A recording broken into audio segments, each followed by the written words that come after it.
as a medical student, you start off, you learn to make a physical diagnosis. Then when you're a hospital doctor, you realize there's a bit of psychology involved. So you make a physical and psychological diagnosis. When you're a family physician, GP, you realize there's social factors involved. So you make a physical, psychological, and social diagnosis. And then I started to make what I call spiritual diagnosis, because once you start to talk to people about these issues, you realize that there's all sorts of meaning of life questions that come up.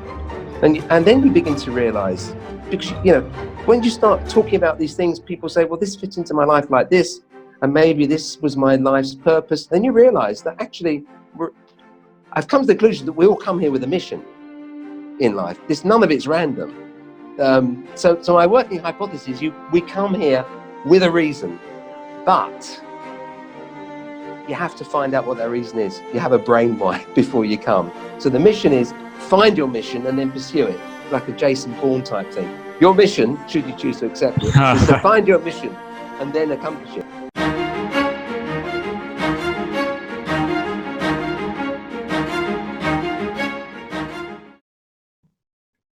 Hello and welcome to Afterlife Topics and Metaphysics. This is Cyrus, and we have a really cool guest on today who is Dr. Ian Rubenstein. So let me get you guys some information about Ian. Ian is a family physician working in a large medical practice in North London who stumbled into the area of spirit communication when he was given a message from his grandfather by one of his patients during a consultation in 2003. There then followed a series of bizarre events which eventually led to sitting in a psychic development circle in a local spiritualist church. Eventually, Ian learned to control what was happening to him and has now successfully integrated these concepts into his medical practice. So his book is called Consulting Spirit, A Doctor's Experience with Practical Mediumship, which came out a number of years ago, 2012 or so.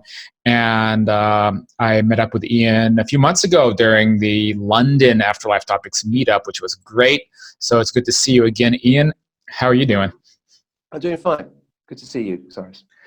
Yeah.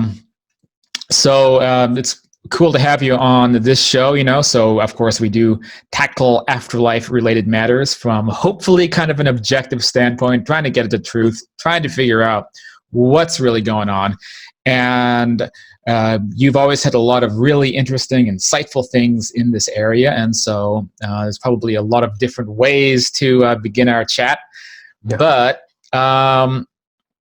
I just want to ask kind of straight away, if you can introduce yourself a little bit and talk again in a nutshell about your work and how you got involved in mediumship as a general practitioner of going on like 35 years as a doctor now, right? Yeah. So I'm 64 years old. So I qualified in medicine in 1978.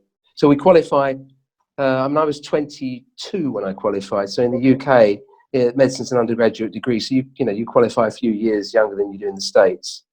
So 78, I've been practicing medicine for 41 years. That's quite a long time, isn't it, really? So how did I get into mediumship? Well, looking back, I think I've always been open to the idea of paranormal phenomena. I've been interested in consciousness. I had a couple of odd experiences when I was a teenager and a kid, and actually something that's not in my book that I should have put in my book, but at the time I wrote my book, I didn't realize how significant it was. So when I was 9, I had a near-death experience. Now, I don't have this sort of experience as you have, Cyrus. I'm not an astral traveler, but I suppose this is the closest I've come to it. So when I was a kid, we're talking about 1964, tonsillectomy was very common. If you had a sore throat, they take your tonsils out. So I used to get quite a few sore throats as a child, and they put me in for a tonsillectomy. Subsequently, actually in the hospital that I was to work at as a doctor. But here I was 9 years old. I had my tonsils out, and I started bleeding from the operation site. So I was actually vomiting up blood, and I lost. No, that was not nice. I mean, I lost quite a lot of blood. I mean, obviously, I wasn't so ill that they had to transfuse me, but it took them a while to get mum and dad so they could get them to consent to the operation. No mobile phones in those days. And by the time they got there to sort of allow the operation to continue, I was quite ill. So as I was going under the anaesthetic, I had this, I always thought was a dream. And I felt that I was in a dark tunnel, at one end of a dark tunnel. And it was like a dark polytunnel, the sort of garden tunnels, that you grow plants in. But this was like dark, black, with a ribbed dark tunnel. And I was at one end, and coming out from the center of my abdomen was like a stalk, a twisty stalk, like a very large, thick umbilical cord, but actually almost like molten toffee or glass being pulled out. And it was being extruded from me, and it was rotating slowly down this tunnel. And the tunnel was curving gently to the left. And on the end of this stalk I could see a tiny, tiny, very bright spark. And I just knew that actually, although I was, at the near end of the tunnel, I knew that I actually was that little bright, tiny little spark. That was what I truly was. And it went round the corner, and then that's all I remembered. I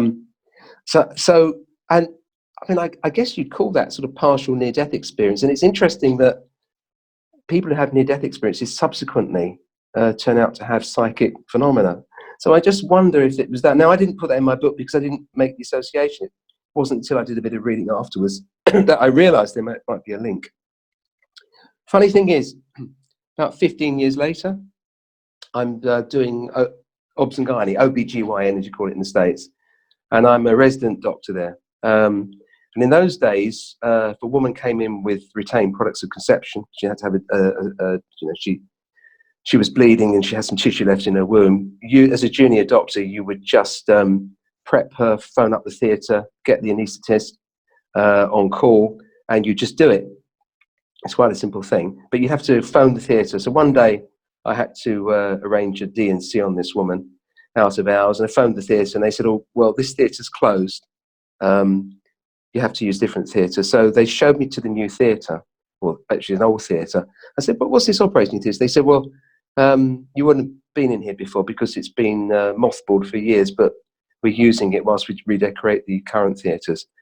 So I walked into the operating theatre, and as I walked in, I went, like this. And they said, "What's wrong?" I said, "I've been here before. I know I've been here before." And they said, "Well, you couldn't have been here before. These theatres haven't been used for 10 years. I said, "Well, what are they?" They said, "They're the old children's ENT theatres." And that was being the operating theatre that I had my near-death experience in. Now, all operating theatres look the same, really, they do. And anyway, when you get anaesthetised, you're anaesthetised in a side wall. So there's no way that I would have known that I was in there. And yet I did know. And I remember that so clearly. So I think there's something going on. Then I didn't put two and two together until I started reading about near-death experiences. So I suspect that's possibly where it came from. I think that can happen, and it's interesting to note that, well, with anesthesia, you're not really supposed to have dreams, for that matter, right? So yeah, it's anomalous anyway if you have any kind of experience under general anesthesia, unless I'm mistaken. I don't know.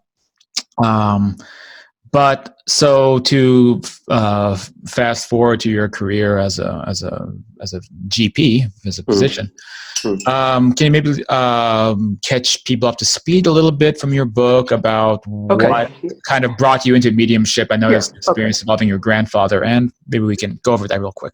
So I had a bad. I was 47. I had a bad experience with my family. I'd had a big row with my mum and dad and fallen out with them. And I was feeling very miserable about it. And I realized that there was a problem in our family. I come from a large Jewish family. And I realized, and I got that my mother was one of five siblings. And my cousins had all had similar problems with their parents. And I realized, as a general practitioner, that there was I deal with families. So I realized that our family had a problem. And I researched it, and I realized that it was down to I worked out it was my mother's father, who I'd never met. And he had a bakery shop in Cable Street in the East End of London. It's quite a famous place because when the fascists marched through London in 1936, it's a very, very well-known story in London history. His baker's shop was used as the first aid station. Anyway, so but his fault was that he liked gambling, and he at the end of the week's takings, he'd put his hand in the till and blow all the money on horses. And sometimes he'd win, but sometimes he'd lose a lot. So I reckon that that caused a problem in the family. So I was thinking about this guy, feeling very miserable about the poor relationship I had with my parents and my sister.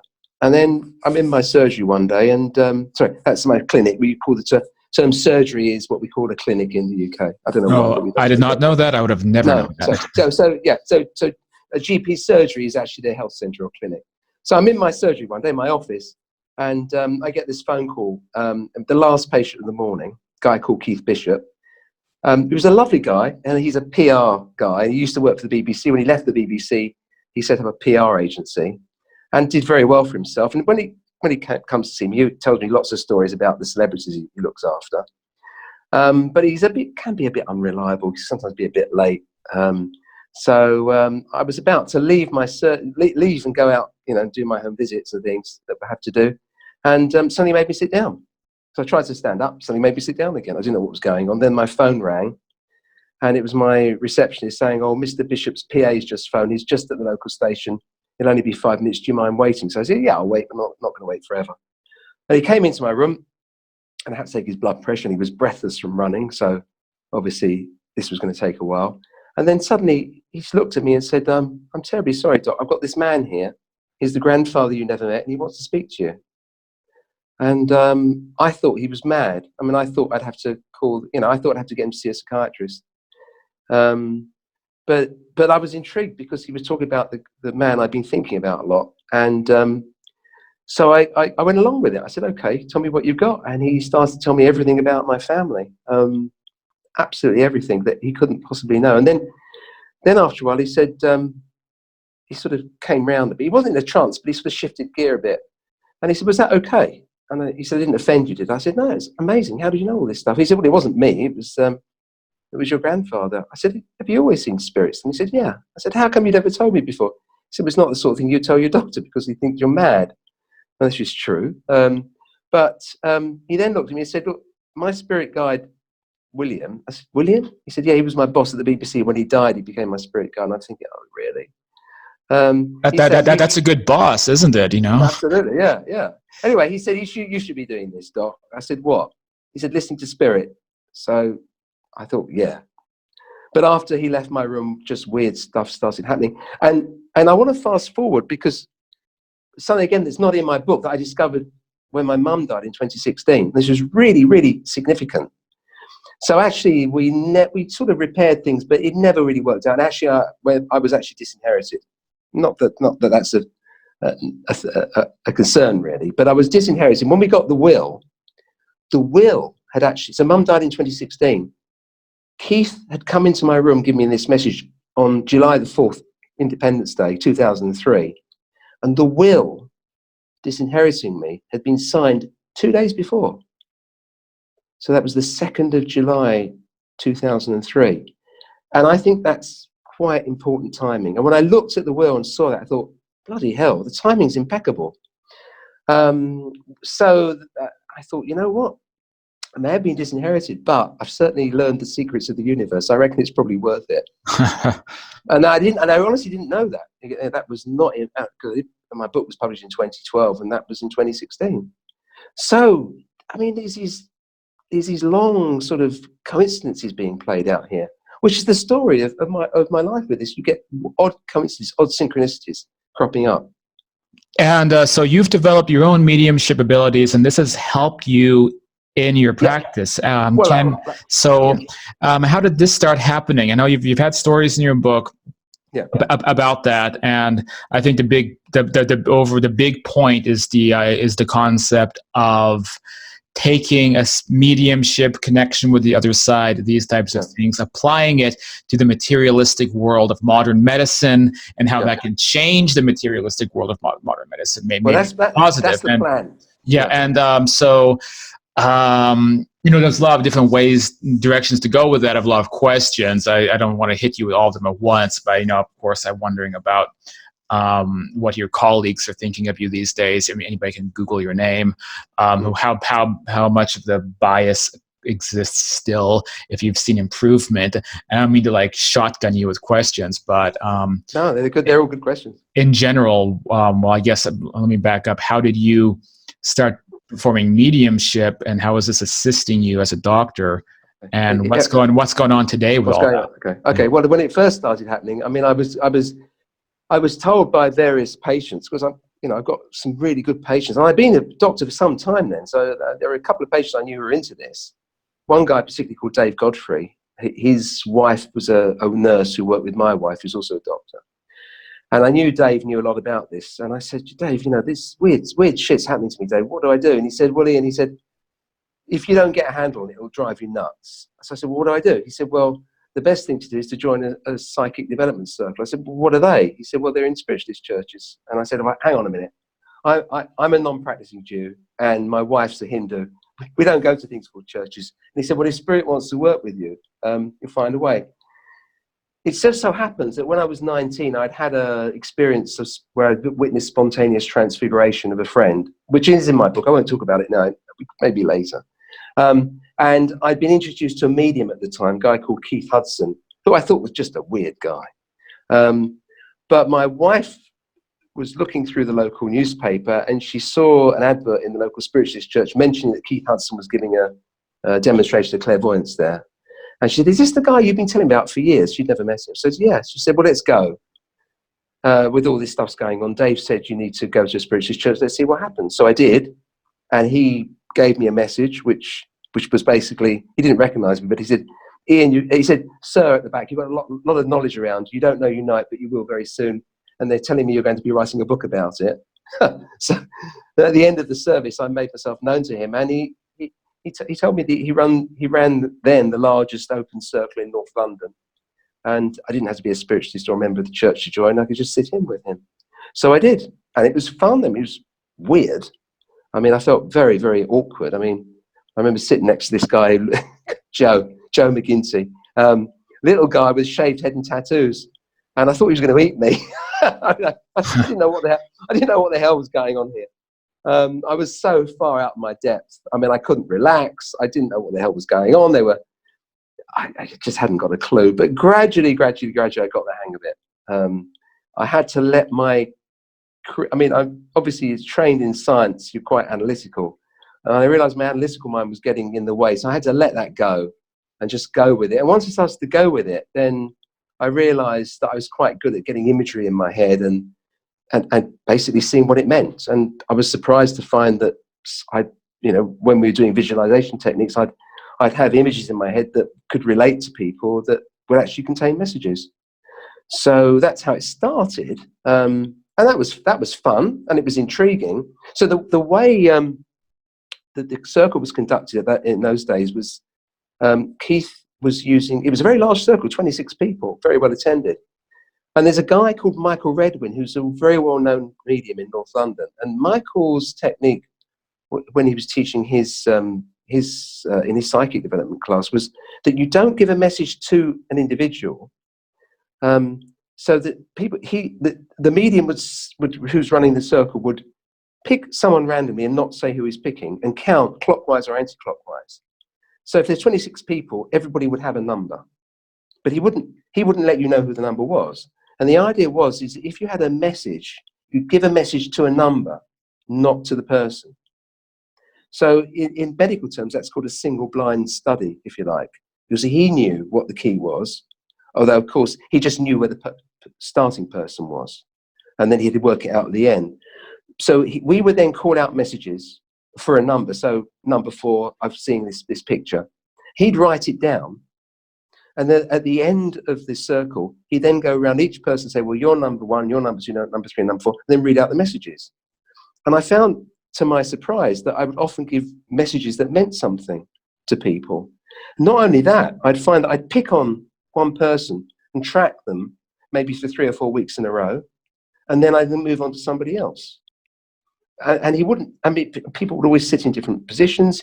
Keith would always pick a different person. So the numbers would change each week, but I somehow was tracking one person after another.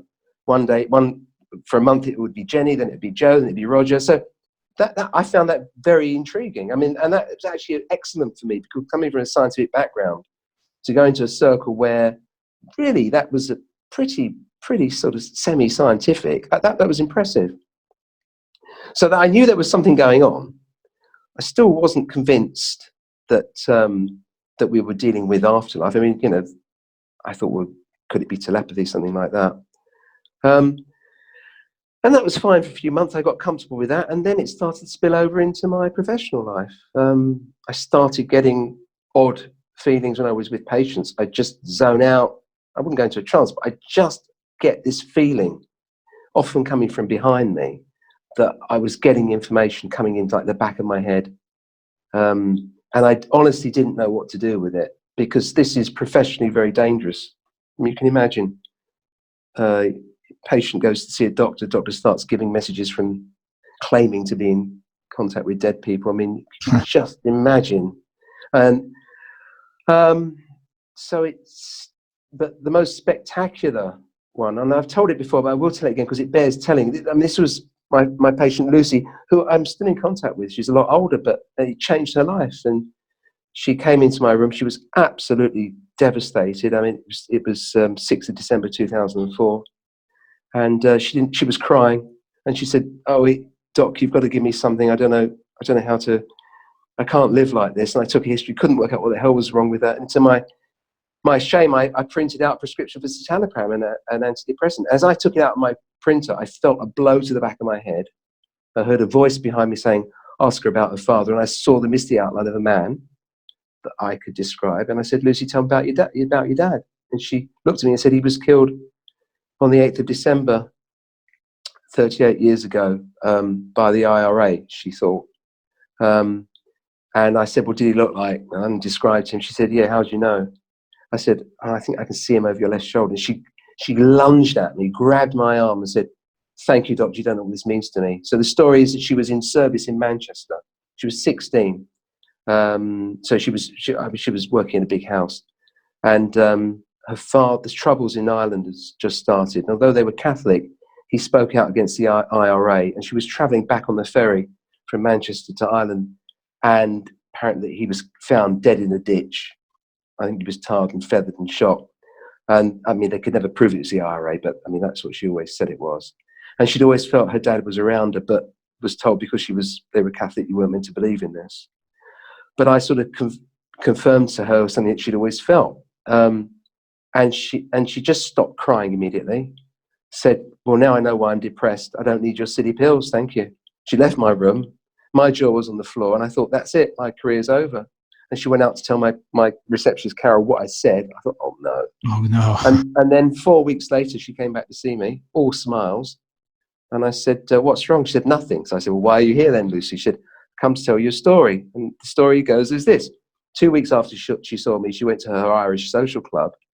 And there was this, she described him as a creepy geezer. There's a creepy guy who says he's got the second sight, who was tugging at her coattails. And he said, "Lucy, Lucy, Lucy, I've got something to tell you. We come into this room." She said, "I'm not coming to any room with you. If you've got anything to tell me, you tell me right here in the hall." He said, "Do you know there's a fellow over your left shoulder? I think he's your father." She said, "Of course I do. My doctor told me that 2 weeks ago." She said, "You know what, Doc, that sure took the wind out of his sails."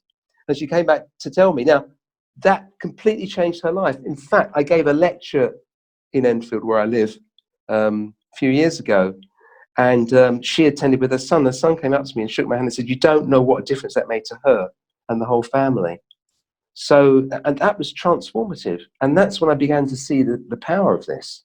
So I started to think, well, this is useful therapeutically. Now listen, I mean, I don't do belief, Cyrus. Okay, so I mean, I follow evidence. I avowedly am not a believer in anything, apart from the fact that I love my family, obviously, stuff like that. So I know there are various competing theories. I mean, could I read her mind, superside, what, this, that, the other?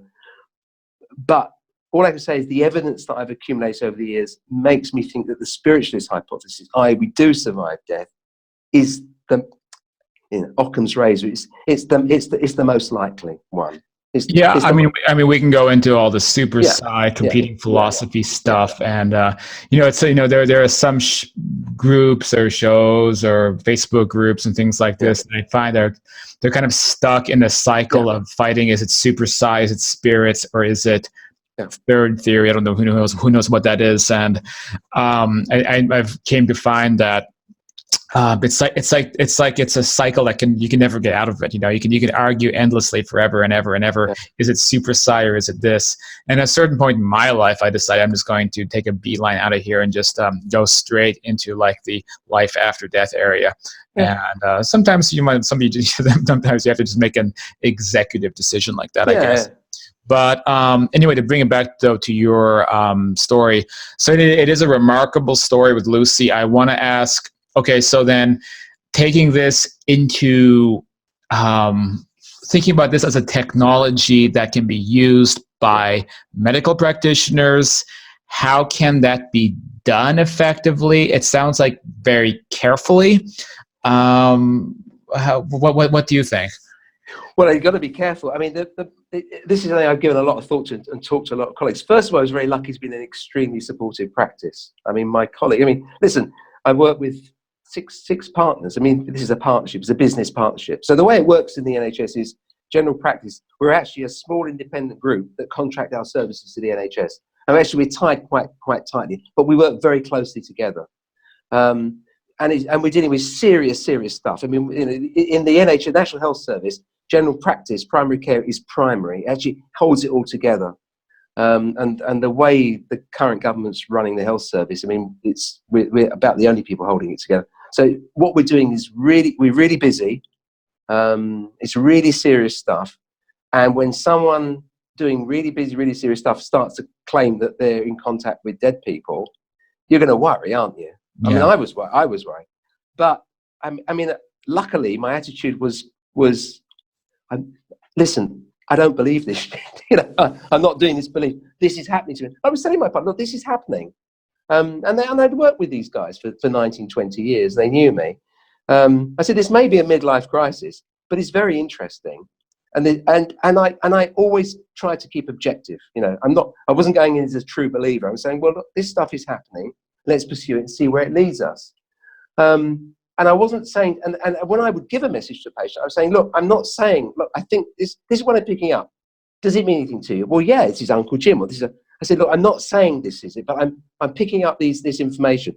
And then my patient would start to argue with me, saying, look, doc, you're giving this stuff. You're telling us this. It's obvious it is. How come you don't believe it? I say, well, I don't know. Because I can think of all sorts of reasons, all sorts of alternative explanations. But if it helps you, we'll stick with it. So, doctors are pragmatic people. I'm not a scientist. I'm science trained, but I'm not a scientist.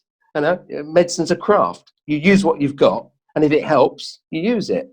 And in the doing of it, so I've come to some conclusions that, hey, it probably is real. Took me a while to come to it. I mean, when I was on the Skeptico podcast, Alex tore into me over that. He said, you're having all this stuff. You're sitting on the fence, he said. And yeah, he's known to tear into people too. Yeah, it's great. I love it. I mean, he's great. I love him. It was a good interview. And I still listen to Skeptico, but I mean, he was right. I mean, so I'm less on the fence. I mean, someone could still give me some evidence. Listen, I mean, if someone gave me some cast iron evidence that, Ian, you're completely deluded and it's something else going on, I'd say, okay, show me the evidence. If it's real evidence, I might believe it, but I need to see the evidence.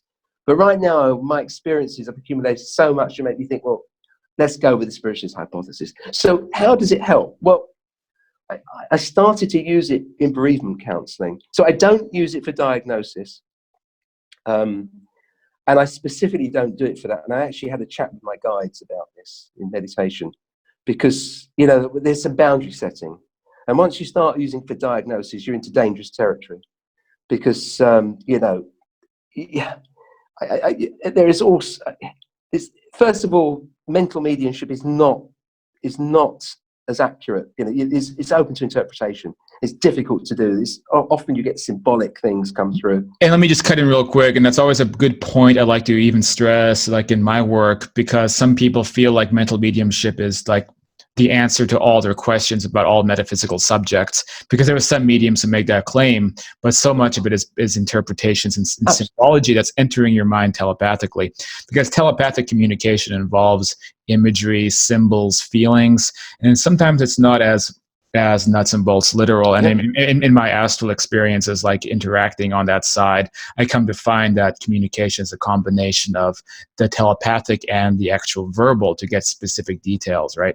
And I think that means, in my own opinion, that the mediumship by itself is like one half of the communication process. So things are going to get left out. But anyway, I'm going on a tangent. No, I think that's a very cogent point, Cyrus. It's very. I mean, it's people start saying, "Well, how come mediums they get things wrong?" And we're talking about communication problem.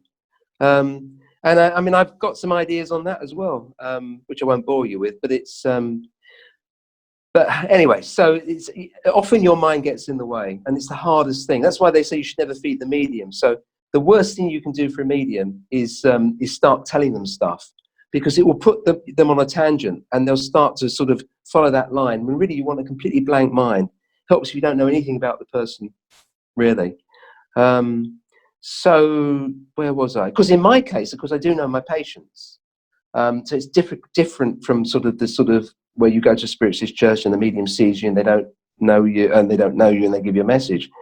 So what happens with me is I will be sitting with someone, and then I'll just get a feeling or see an image, and the image glows brighter in my inner eye, and I just know that that's the psychic image, and then I'll sort of tell it. And now, of course, how you do that now is very different, because now all my patients know what I do.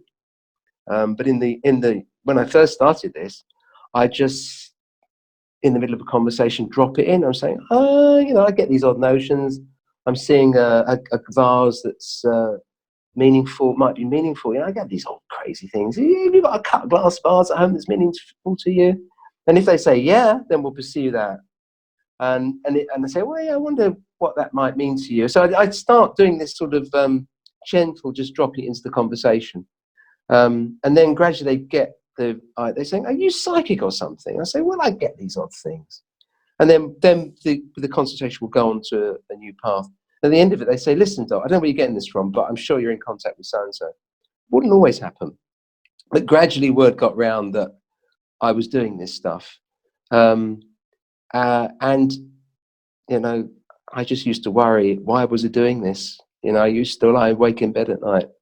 But I was so intrigued, and I found it so useful, because when you give a message to someone who'd been upset or was bereaved or was suffering, the result was amazing. Not always, but sometimes a message would just really, really help. And I just thinking, well, we've got to pursue this. Why aren't we using this?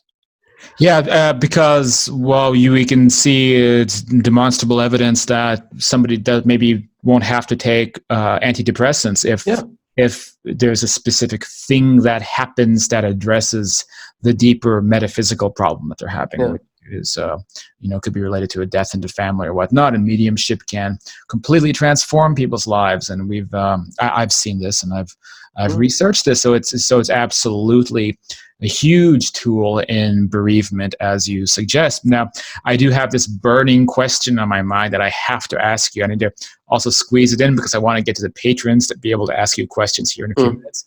But okay, this burning question on my mind is, okay, it's been 7 years since your book. You were worried at the beginning that your career was over. Now you're saying that people know that you do this as a general practitioner. Yeah. How is your career not over? How has all this worked out for you? Amazing. It actually, well, a lot of doctors, when they hit 47, they get a bit burned out. This absolutely revitalized me. I mean, it got me so interested. I realized, so as a medical student, you start off, you learn to make a physical diagnosis. Then when you're a hospital doctor, you realize there's a bit of psychology involved. So you make a physical and psychological diagnosis. When you're a family physician, GP, you realize there's social factors involved. So you make a physical, psychological, and social diagnosis. And then I started to make what I call spiritual diagnosis, because once you start to talk to people about these issues, you realize that there's all sorts of meaning of life questions that come up. And then you begin to realize, because, when you start talking about these things, people say, well, this fits into my life like this, and maybe this was my life's purpose. Then you realize that actually, I've come to the conclusion that we all come here with a mission in life. None of it's random. So my working hypothesis is we come here with a reason, but you have to find out what that reason is. You have a brainwire before you come. So the mission is find your mission and then pursue it, like a Jason Bourne type thing. Your mission, should you choose to accept it, is to find your mission and then accomplish it. So that got me into thinking about why we come here, and then looking at themes in people's lives. And that got me to a much deeper connection with my patients, and it absolutely revitalized me. The other thing I realized was that my patients accepted this stuff a lot more than I did, and my colleagues did at work. But there were some internet forums where I was talking about it with doctors, and they thought it was awful. And I realized but my patients just said, yeah, it's normal. Why can't you accept it, doc? And I realized that for years I'd been talking to patients assuming that we were talking the same language, but doctors and patients don't. So if you're Western scientifically educated, you think and speak in one way, but a lot of my patients aren't. I mean, I work in a sort of working class area. No, they're not stupid, but they just haven't been indoctrinated. If they've been to university, they might have gone, not studied a science subject. So I realized there's lots of different ways of thinking. And the thing that I realized is that people like to tie their lives up in a story. They want a thematic view of their life. So what are the themes in their life? What are they trying to achieve? And that got me into looking at that. So it's taken me in a lot of a different direction and deeper my relationships with my patients. So that's the first thing. Well, let me just get in real quick. So how was it then that your colleagues in the medical profession didn't chase you out of Enfield with pitchforks and torches? Yeah. Because I was careful, and I don't know what it's like in the US, but in this country, doctors have been struck off, and there's a case going on by a devout Christian doctor who was saying prayers for his patients and telling them to believe in Jesus, and this, that, and stuff. Now, I'm actually saying, look, I don't know what's going on here. And I'm not telling you to believe anything because I don't know what I'm believing. I'm exploring this with you. And if it helps you, so be it. But and if you want to talk about your view of spirituality, that's fine. Tell me what you think, because I'm learning from you. So that would be, so my view was we're all seekers after truth here. And if it's helpful, that's great. But I don't subscribe to any particular hypothesis. Actually, I consider myself to be a Fortean. In other words, I believe any particular hypothesis just a set of convenient clothes to wear for a while, as Charles Fort said. I think that's actually my philosophy in life. So there was that. So I wasn't ramming it down people's throats. What else? It was obviously. It was helpful. It really only comes to light if you get a complaint from a patient.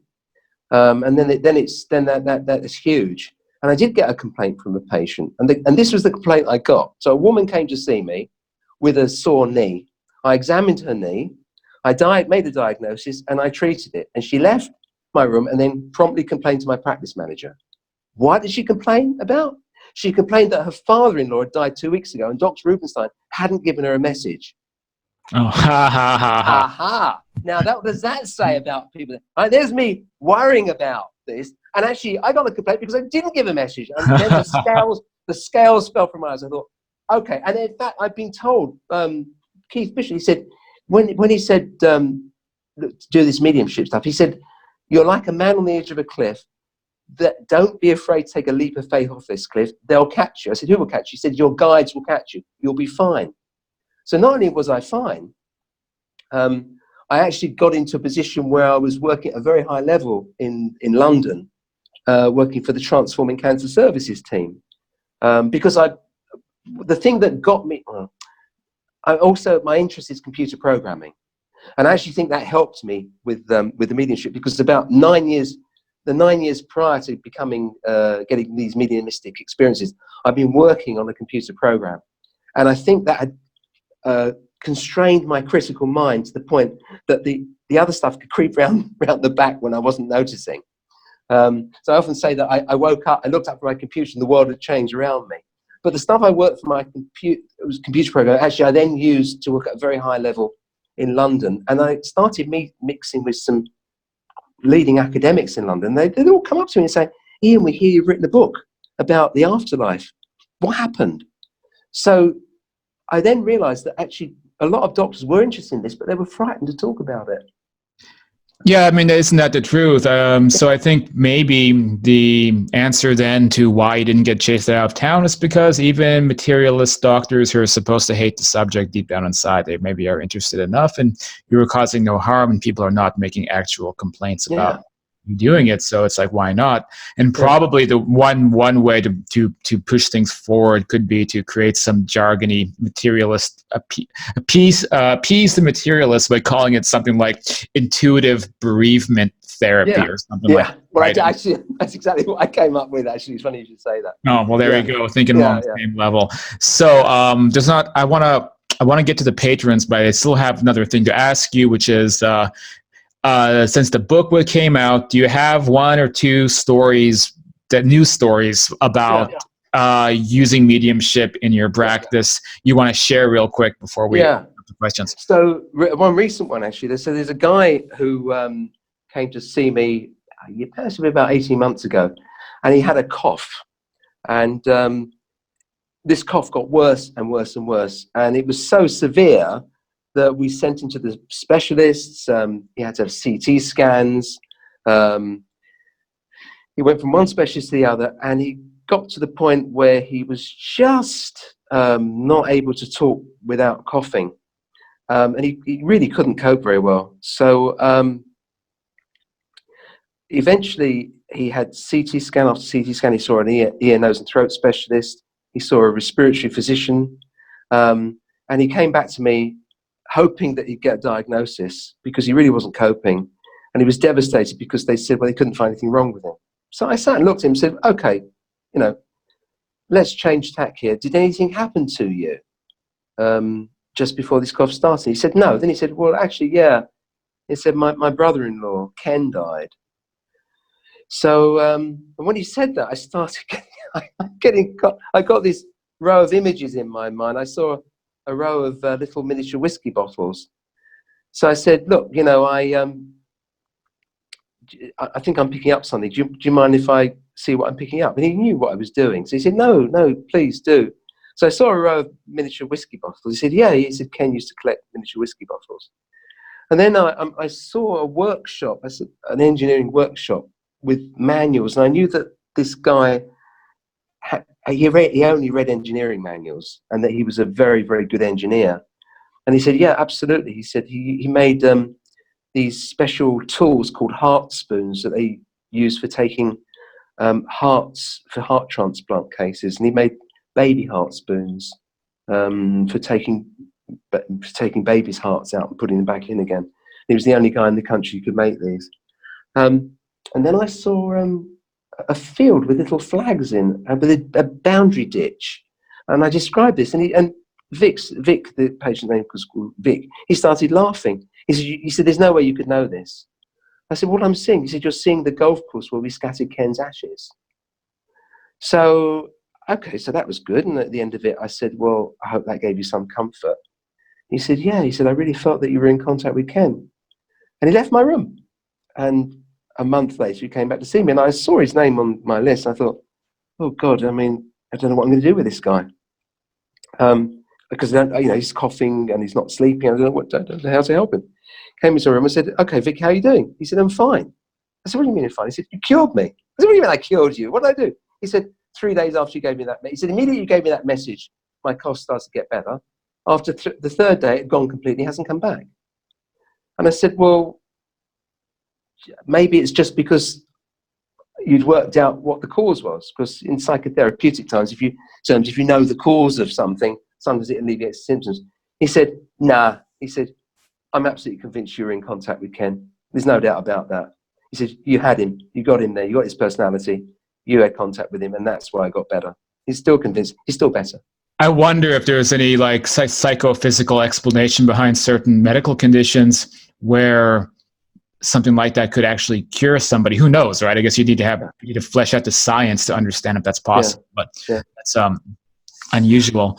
But that's a great story, and I think it just actually really it illustrates what I talk about a lot is that there has to be this shifting paradigm. There has to be this paradigm change someday, and I think this is a big part of it. So I hope if there are any would-be doctors, current medical doctors who are fans of this show, maybe you could look into Ian's example a little bit, because wouldn't it be great if there were more people introducing some of these in certain select areas of the materialistic Western medical world, and how I think that would, do a lot of good for a lot of people. I just think people completely forget about the spiritual or deeper, more complex metaphysical reasons behind conditions, whether it's psychological, maybe even physical sometimes. It's very, very interesting.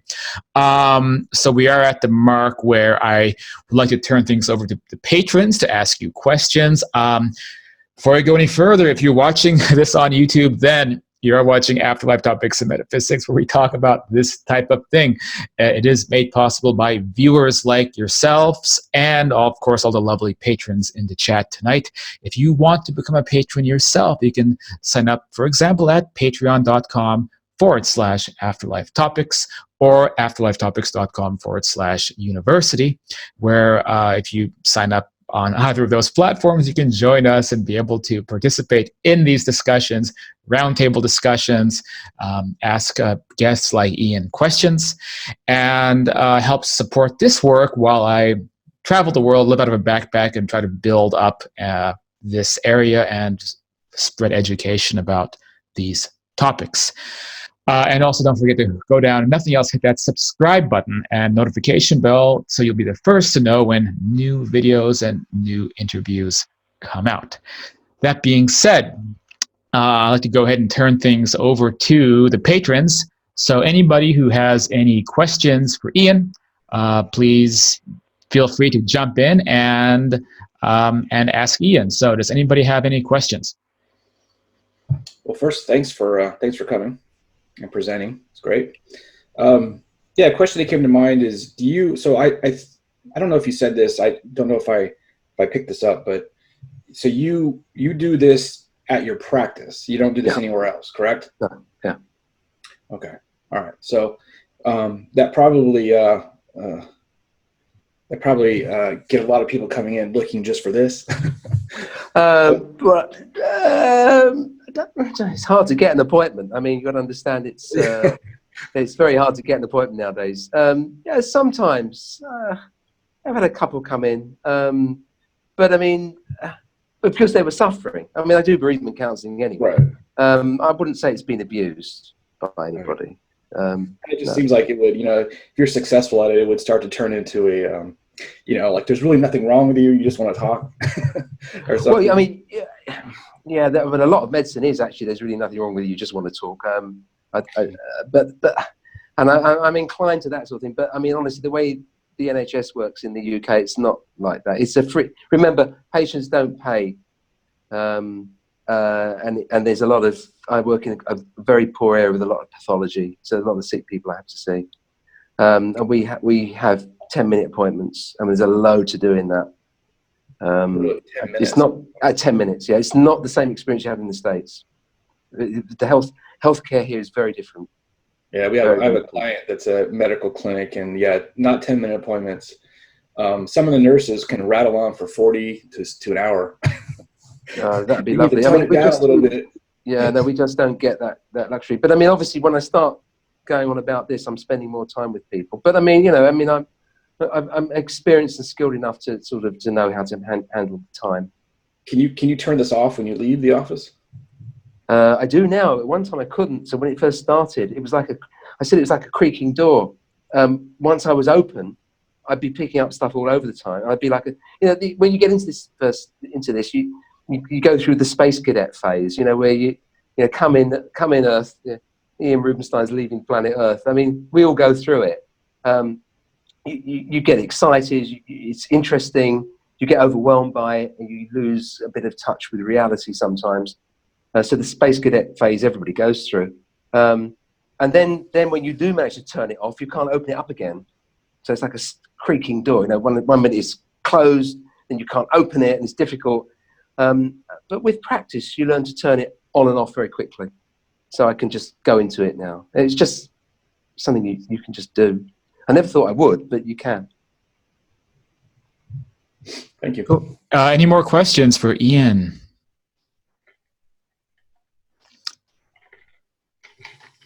There's lots of you guys in the chat, so I'm sure somebody has a question for Ian besides Corey. I have a question, or maybe something to say. Yeah, of course. Okay. I would think that definitely as a doctor, this gives you a definite edge and really being able to help your patients, which I think is really awesome. I'm not sure how this would work in the United States, because I don't think that people are as open-minded here. So I wish that more doctors would be able to have those type of abilities. I think it would help people even more. That's interesting. Is it Teresa? Yeah. Yes, Teresa. Yeah, Teresa. Yeah, it's interesting you say it, because I mean, over here, it's quite the opposite. We would think that people in the States are more open to this, because the British psyche is quite sort of hard and skeptical. Really. I thought we were. No. I mean, people think. I have to say, the British thing is, of course, they're crazy Americans. They would believe this stuff. I mean, that's the British attitude. Everyone in America believes this stuff because they're all crazy. You know, they go around with guns and they cat horses and all this. They're mad. So that's shooting off their guns. Yeah, really. Yeah. We all know Americans will believe anything. But of course, I mean, you're a lot more religious in the States than we are over here. So that might be a problem, because people have fixed ideas. I think over here, because there is the tradition of the English eccentric, isn't there? And I've often said that general practice, that's being a family physician, is the last bastion of the British eccentric. Mm. So maybe I just pitched up in the right place where I could just do this. I think it might be difficult for younger doctors to do this. When I entered medicine, you could pretty much, unless you got a complaint, you could pretty much do what you wanted. Now it's much more strictly controlled. Mm-hmm. But I mean, I have to say, and it sounds a bit crazy, but I think I do believe that we end up with the experiences we're meant to have. And I suspect that I was meant to be in this position. But the way it works out, it looks like plans are laid a long time before you come into this world, and throughout your childhood, to put you into positions that you find yourself in. Yeah. And I'm beginning to think that. So when I look at the pattern of my life and my patients' lives, I think this stuff it's been set before. It doesn't mean that we haven't got free will. It just means that who we think we are is a lot greater than the portion of us that's here at the moment. I agree. Yeah, that's my conclusion, I think. Mm-hmm. Thank you. Yeah, I wonder if well, I mean, just in my experience, I find it interesting that most of my book sales about life after death comes out of the UK. So I get paid in pounds, basically. So why do people in UK buy my books more than people in the USA? So that's, I don't know. It's almost like, well, with the very religious background in the USA, I think it causes an interpretation that's different than in the UK. In the UK, things are tackled a bit more logically, and that makes it more able to approach things from that scientific angle. Where in the USA, what's more popular is like the New Age movement or something, where it's kind of like is fused with religion. And so it's different, and maybe it is more closed-minded in certain ways. Well, your country was founded by religious refugees, the Plymouth Brethren. So it's deep in the culture, isn't it? Right. Anyway, so does anybody else have any questions for Ian? I do. Cool. Colleen, hey, how's it going? Hi, Hey, Kate. good. Hello. I was wondering, since death is part of a medical doctor's work, how has this experience translated into how you deal with death in your work? It's interesting because actually, when I first started in general practice, we had a lot to do with dying patients, but the way the NHS has developed is they have palliative care teams now. So I don't get so involved.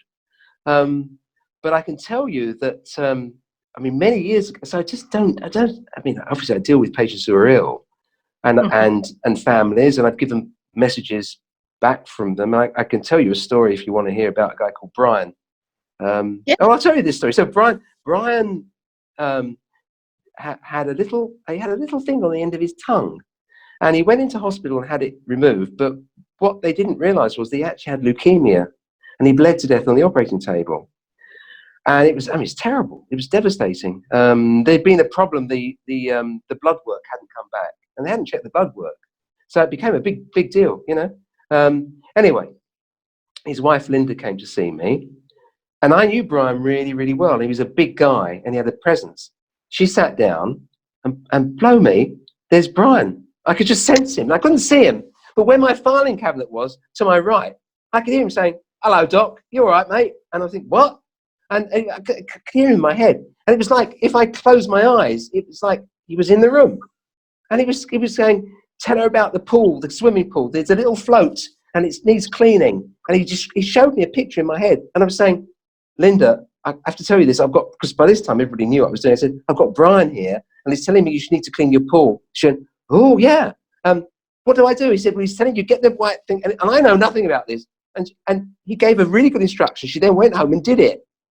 And Brian came back to see me for a year afterwards. Anyway, he still comes back occasionally. Sorry, I digress. Dying patients. I had this experience where my sister and I witnessed the spontaneous transfiguration of a friend of ours when we were 19. And basically, a friend with, I say she looked a bit like you, long brown hair, brown eyes, yeah. And all of a sudden, I'm looking at her, and there was this blonde-haired snow queen staring at me with piercing blue eyes, high cheekbones, strangely distorted white lips with a thick white lipstick, looking at me. And I got this. In 1974, we didn't have the term download, but it was a download, which was, "Mark this. No, there's more to life than meets the eye. One day you'll understand." And that stuck with me for years, long before I got into this stuff. And one day, maybe 30 years ago, I was seeing a patient at home, and he was dying. And he said, "Tell me, Doc, do you think there's anything afterwards?" And I said, "Well, I don't know, but I had this experience." And I told him about my friend's face changing. And then his wife came to see me after when she died, and she said, "You know what, Doc?" She said, "That story you told him really helped him, because he said, if my doctor can have an open mind on this, then maybe there is something." Yeah. So that's helped. But I mean, after that, I have to say, no, I mean, I don't have a lot of contacts. Great. Okay. To be honest, the government's got us just doing tick box exercises. It's just become a bureaucratic nightmare, I have to say, my profession at the moment. But that's beside the point. I won't moan about that. Alrighty, well, thank you. You're welcome. I gotta say, advice about cleaning the pool has to be the most practical mediumship reading I've ever heard about in my life. Cyrus, when men die and they come back to their families, they go on about their sheds, their garages, and their pools. That's what they really do. That's so common. This is touche. It's this real. Listen, it just goes to show you, people are, you get this whole camp of people that say when you die, you become an omniscient light being who knows all the universe forever and ever and ever. And then in the reality is like, clean the damn shed. Well, exactly. I mean, you have these signs say, how come these people come back and they don't tell us the meaning of life, or they don't tell us the formula for quadratic equation or something? Why would they? I mean, you're the same person the day after you die as you were the day before. Because they're in the astral plane eating an astral hamburger at the astral McDonald's. And they're like, well, this is the afterlife, and then that ticks people off because they conceptualize sometimes something much more. It depends on the person. Some people are just they are on a much higher plane of existence, even in this world, and they pass away and they're there. But for a lot of people, it's blue collar life here and blue collar life there, I guess. All right, so I guess we'll wrap up soon, but I want to see if anybody else has any questions, a bit like an auction. So going once, any questions for Ian? Going twice, any questions for Ian? The last chance. And I think then we are just about finished. So Ian, since we're wrapping up, can you let audiences know, one, how to possibly reach you or your website, or any future projects that you would like anybody to know about? My website is if you type in Ian Rubenstein Medium, it's such an unusual name, you'll come across me. But it's www.drianrubenstein.com, I think. But just type Ian Rubenstein, like Frankenstein, but Ruben, not Frankenstein, and you'll find me. And you can contact me through there. It's got my email on it and everything. I'm actually still sitting in Circle. I'm trying to develop my mediumship. Whether there'll be another book or something else, I don't know. I'm leaving it in the hands of Spirit. Right now, my life is so full of professional stuff as well. Trying to hold it all together is quite interesting. I should have retired a couple of years ago, really.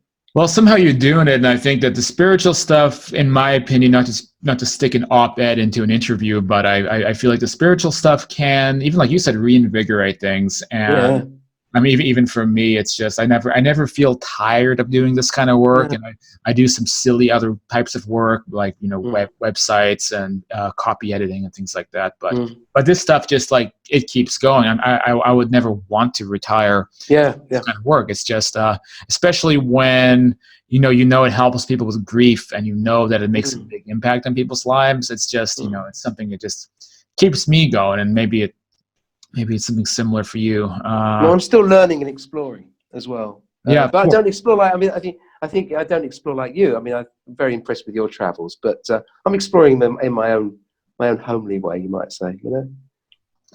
Yeah, of course. Well, I guess with that, we're done. So I hope you guys enjoyed this interview. And don't forget to get involved over at afterlifetopics.com. You can also join the Facebook group Afterlife Topics and Metaphysics. And be sure to stay subscribed to the channel and be on the lookout for future interviews. So this has been great. So I want to say thank you again to Ian. And I will catch you guys on the next video.